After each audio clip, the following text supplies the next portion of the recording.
will get together and actually effect cooperation on the basis of unity of ideals and purposes, rather than attempting to do so on the basis of psychological opinions and theological beliefs. Goals rather than creeds should unify religionists.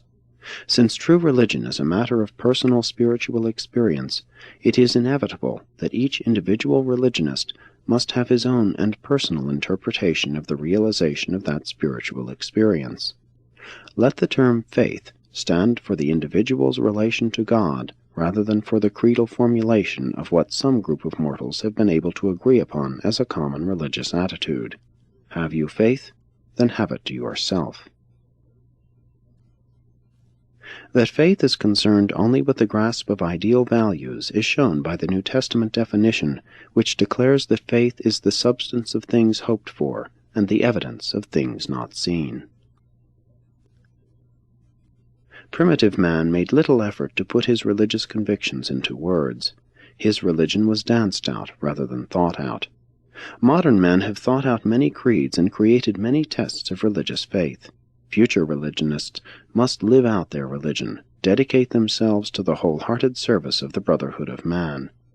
It is high time that man had a religious experience so personal and so sublime that it could be realized and expressed only by feelings that lie too deep for words.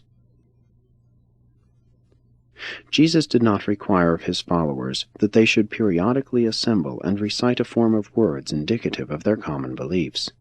He only ordained that they should gather together to actually do something, partake of the communal supper of the remembrance of his bestowal life on Urantia.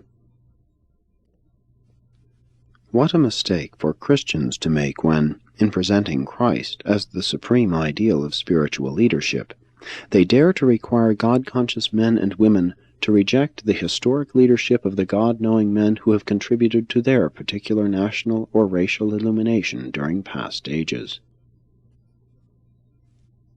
6. Institutional religion. Sectarianism is a disease of institutional religion, and dogmatism is an enslavement of the spiritual nature. It is far better to have a religion without a church than a church without religion. The religious turmoil of the 20th century does not, in and of itself, betoken spiritual decadence. Confusion goes before growth as well as before destruction. There is a real purpose in the socialization of religion. It is the purpose of group religious activities to dramatize the loyalties of religion, to magnify the lures of truth, beauty, and goodness, to foster the attractions of supreme values, to enhance the service of unselfish fellowship, to glorify the potentials of family life, to promote religious education, to provide wise counsel and spiritual guidance, and to encourage group worship. And all live religions encourage human friendship, conserve morality, promote neighborhood welfare, and facilitate the spread of the essential gospel of their respective messages of eternal salvation. But as religion becomes institutionalized, its power for good is curtailed, while the possibilities for evil are greatly multiplied. The dangers of formalized religion are fixation of beliefs and crystallization of sentiments, accumulation of vested interests with increase of secularization, tendency to standardize and fossilize truth, diversion of religion from the service of God to the service of the Church, inclination of leaders to become administrators instead of ministers, tendency to form sects and competitive divisions, establishment of oppressive ecclesiastical authority, creation of the aristocratic, chosen people attitude, fostering of false and exaggerated ideas of sacredness, the routinizing of religion and the petrification of worship, tendency to venerate the past while ignoring present demands, failure to make up-to-date interpretations of religion, entanglement with functions of secular institutions. It creates the evil discrimination of religious castes. It becomes an intolerant judge of orthodoxy. It fails to hold the interest of adventurous youth, and gradually loses the saving message of the gospel of eternal salvation. Formal religion restrains men in their personal spiritual activities, instead of releasing them for heightened service as kingdom builders. 7. Religion's contribution.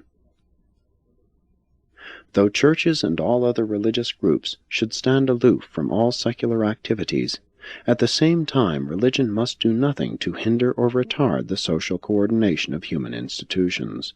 Life must continue to grow in meaningfulness. Man must go on with his reformation of philosophy and his clarification of religion.